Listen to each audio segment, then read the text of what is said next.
అవినీతిపై పోరాటం చేసేందుకు నల్లధనాన్ని వెలికి తీసేందుకు గాను ప్రధానమంత్రి నరేంద్ర మోడీ 7 ఏళ్ల క్రితం అనగా 2016 నవంబర్ 8 అర్ధరాత్రి నుంచి పెద్ద నోట్ల రద్దును ప్రకటించారు. 1500 రూపాయల నోట్లు చెల్లవని తెలిపారు. వీటిని మార్చుకోవడానికి నెల రోజుల సమయం ఇచ్చారు. మోడీ నిర్ణయం వల్ల నల్లధనం వెలుగులోకి రావడం సంగతి అలా ఉంచితే సామాన్యులు, చిరు వ్యాపారులు, మధ్యతరగతి జనాలు తీవ్ర ఇబ్బందులు ఎదుర్కొన్నారు.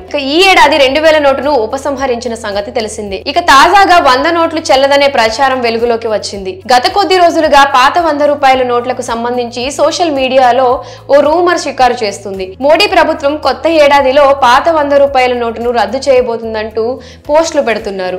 అంతేకాకుండా ఈ పాత 100 రూపాయల నోట్లు మార్చుకునేందుకు ఆర్బీఐ గడువు కూడా విధించినట్లు అందులో పేర్కొన్నారు. అలానే మరికొన్ని ప్రాంతాల్లో పాత 100 నోట్లను ఇస్తే తీసుకోవడం లేదంటూ సోషల్ మీడియాలో ప్రచారం చేస్తున్నారు. 2024 మార్చి 31 వరకు మాత్రమే పాత 100 రూపాయల నోట్లు చలామణి అవుతుందని, ఆ తర్వాత నిషేధం విధిస్తున్నట్లు రాసుకొచ్చారు. ఈ క్రమంలో చాలా మంది దుకాణదారులు పాత 100 రూపాయల నోట్లను తీసుకునేందుకు ముందుకు రావడం లేదు. దీంతో హైదరాబాద్ కు చెందిన ఓ యూజర్ ఈ 100 రూపాయల నోటు చెల్లదు అనే విషయం మీద ట్వీట్ చేశాడు. నగరంలో కొందరు వ్యాపారస్తులు పాత 100 నోట్లు రద్దు కాబోతున్నాయని చెప్పి వాటిని తీసుకోవడం లేదని, దీనికి సంబంధించి ఆర్బీఐ ఏమైనా ఆదేశాలు జారీ చేసిందా అంటూ రిజర్వ్ బ్యాంక్ ను ట్యాగ్ చేసి ట్వీట్ చేశాడు. దీనిపై స్పందిస్తూ ఆర్బీఐ కీలక ప్రకటన చేసింది. పాత 100 రూపాయల నోటు రద్దు గురించి తాము ఎలాంటి ప్రకటన జారీ చేయలేదని బదులిచ్చింది. ఇవన్నీ సోషల్ మీడియాలో వస్తున్న ఫేక్ న్యూస్ అని స్పష్టం చేసింది.